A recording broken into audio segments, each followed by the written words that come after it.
Rembrandt es uno de los gigantes de la historia del arte. Pintó todos los temas posibles, desde retratos y paisajes a cuadros religiosos, mitológicos y de historia, y fue también un prolífico y extraordinario dibujante y grabador. Su gran productividad nos da la medida de su energía y de su creatividad. Pero la grandeza de un artista no se mide en números. Vermeer es uno de los pintores a quien más admiramos y solo conocemos unos 35 cuadros suyos. Lo que hace único a Rembrandt es su afán por explorar la naturaleza humana, la originalidad de su forma de pintar y su compromiso con la realidad, que hace que su arte siempre parezca próximo, cercano a nuestra experiencia de la vida. La imagen que hay en la pantalla es una estampa de Rembrandt que le muestra con 32 o 33 años, una época en la que disfrutaba de éxito profesional y de felicidad personal. Aquí vemos otro autorretrato de unos 10 años antes, cuando tenía 21 o 22 años.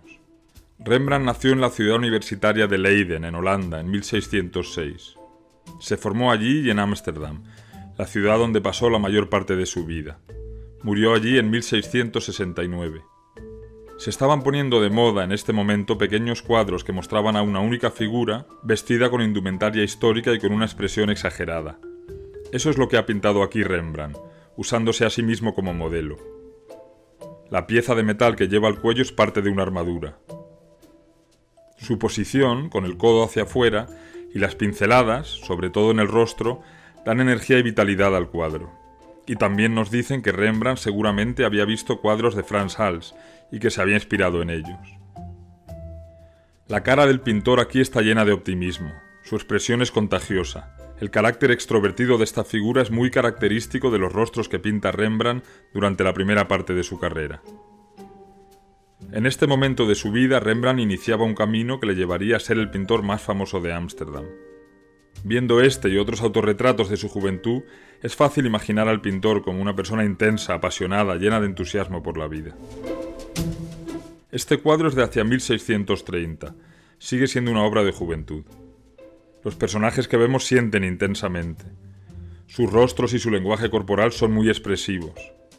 La forma en que estiran sus cuellos, proyectando sus cabezas hacia afuera, es muy típica del arte de Rembrandt en la primera mitad de su carrera. Hace que las figuras parezcan sondear algo, como si buscasen comprender lo que ven. En cierto modo, esa posición del cuello de la cabeza es una metáfora de todo el arte de Rembrandt, un pintor que siempre parece estar intentando comprender. La escena que vemos es la milagrosa resurrección de Lázaro a los 4 días de su entierro. Aunque el tema es bíblico, tenemos la sensación de que lo que Rembrandt busca es explorar las emociones de estas personas. El uso selectivo de la luz es característico del artista. Lo aprendió de los pintores holandeses que habían conocido el arte de Caravaggio. Fijaros en la mano derecha de la mujer rubia. El contraste entre la mano oscura y el fondo iluminado es muy típico del pintor. Es una manera muy efectiva de crear sensación de profundidad. Este autorretrato es de 1659, unos 30 años después del último cuadro que hemos visto. En la década de 1640, las cosas comenzaron a cambiar en la vida de Rembrandt. Siguió teniendo éxito en Ámsterdam, aunque ya no fuese el pintor de moda, pero entró en bancarrota por malas inversiones y por excesos de gastos. Su forma de pintar también cambió a finales de la década. Sus cuadros se hacen ahora más silenciosos, más introvertidos. Este autorretrato se inspira en un importante retrato de Rafael que Rembrandt vio en Ámsterdam, el retrato de Baldassare Castiglione. Ahora está en el Museo del Louvre, en París. Buscar una imagen del cuadro en internet. Es útil compararlo con el autorretrato de Rembrandt que estamos viendo. En Rafael, el diseño formal de la imagen es más protagonista. El sombrero que lleva el personaje, la cara y el cuerpo de Castiglione son formas ovaladas que se relacionan entre sí. En Rembrandt las formas no tienen tanta identidad propia, se disuelven en pinceladas. Rembrandt pintó varios cuadros de los apóstoles. Este es San Bartolomé. El cuchillo que lleva en la mano se refiere a su martirio. Para comprender lo original que es Rembrandt, comparemos este cuadro de nuevo con artistas del Renacimiento. En este caso, intentar pensar en las figuras de los cuadros de Miguel Ángel. La pintura del Renacimiento es el origen de la manera de pintar de Rembrandt, como de la gran mayoría de la pintura europea hasta el siglo XIX. Del Renacimiento procede algo tan elemental como dedicar un cuadro a una figura de aspecto monumental. Por lo demás, el cuadro es muy diferente de sus modelos. Rembrandt estudió durante un tiempo en Leiden con un pintor italianizante, pero nunca viajó a Italia. Su versión del arte italiano es muy personal. Como también hace Miguel Ángel, Rembrandt busca aquí transmitir la sensación de que lo que vemos es muy importante, de que esta figura tiene una gran autoridad moral, pero lo hace de manera diferente. En Miguel Ángel, como en Leonardo y en Rafael, contemplamos un mundo impoluto, ideal, sin los pequeños accidentes que marcan la realidad. En Rembrandt parece que todo el peso de la vida, de la experiencia real de las cosas, ha caído sobre la figura. Esta idea se expresa a través de las formas inacabadas, de los contornos incompletos y de la textura, de la huella que deja la aplicación de la pintura sobre el cuadro. La sensación que yo tengo al contemplar cuadros como este es que su autor, en lugar de esconderla, valora la realidad, la experiencia que todos acumulamos al vivir el día a día de nuestras vidas. En este cuadro quiero insistir en estas mismas cualidades del estilo tardío de Rembrandt. No estamos seguros de lo que representa la imagen. Durante mucho tiempo se pensó que eran dos figuras del Antiguo Testamento, Isaac y Rebeca, y también que mostraba a un padre judío y a su hija. Por estas razones el cuadro se suele conocer como la novia judía o como Isaac y Rebeca. Pero actualmente existe la tendencia a pensar que es un retrato de dos personas que visten un atuendo histórico, algo que se hacía en la época. Fijaros en la relación entre las dos personas, en sus manos. Y fijaros sobre todo en la técnica con que está pintado el cuadro, en la manga dorada del hombre y en el vestido rojo de la mujer. La capa de pintura es muy espesa.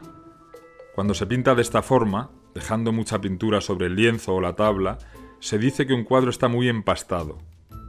En algunos lugares la pintura ha sido aplicada con una paleta, no con un pincel. El resultado es una superficie de una gran belleza y expresividad, a la que no hacen justicia las fotos. De nuevo aquí vemos la importancia de la textura en la pintura tardía de Rembrandt y el efecto que tiene sobre nosotros, sobre los espectadores. La textura parece hacerse eco de las infinitas variaciones e imperfecciones de la vida. Pensar en esto en comparación con la pintura del Renacimiento, la de Fra Angelico, por ejemplo. La diferencia es muy grande. Rembrandt es uno de los grandes grabadores de la historia del arte, y esta es una de las mejores obras que realizó con esta técnica. También es el grabado más grande que hizo.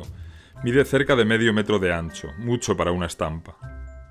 Tras plasmar la escena sobre la plancha de cobre e imprimir una primera tirada, hizo algunos cambios sobre la plancha, sobre el cobre, y volvió a estamparla, y así sucesivamente hasta 5 veces. Aquí vemos dos estampas, de diferentes tiradas. La de la izquierda es de la tercera y está fechada en 1653. La de la derecha es de la cuarta tirada y no tiene fecha. Esta es la tercera. Es una imagen impresionante de la crucifixión. Una luz divina ilumina a las figuras más próximas a las cruces. Entre ellas está María, a la derecha, atendida por otras mujeres. Y algo más a la izquierda el centurión romano que se arrodilla al reconocer la divinidad de Jesús. Fijaros en lo que sucede en el siguiente estado de la estampa. La luz que traía algo de esperanza a la escena se ha convertido en oscuridad. Los evangelios describen la oscuridad que cubrió al mundo al morir Jesús. La escena es apocalíptica, sobrecogedora. Para transformar la imagen, Rembrandt ha añadido trazos que cubren parcialmente las figuras y ha utilizado más tinta que en las tiradas anteriores. Las líneas verticales parecen caer sobre la escena, y al hacerlo tenemos la sensación de que cae también sobre ella un gran peso moral. Pocas veces se ve tan claramente en una obra de arte la conjunción de contenido y forma, de la historia que se cuenta y de la forma en que el artista la convierte en arte.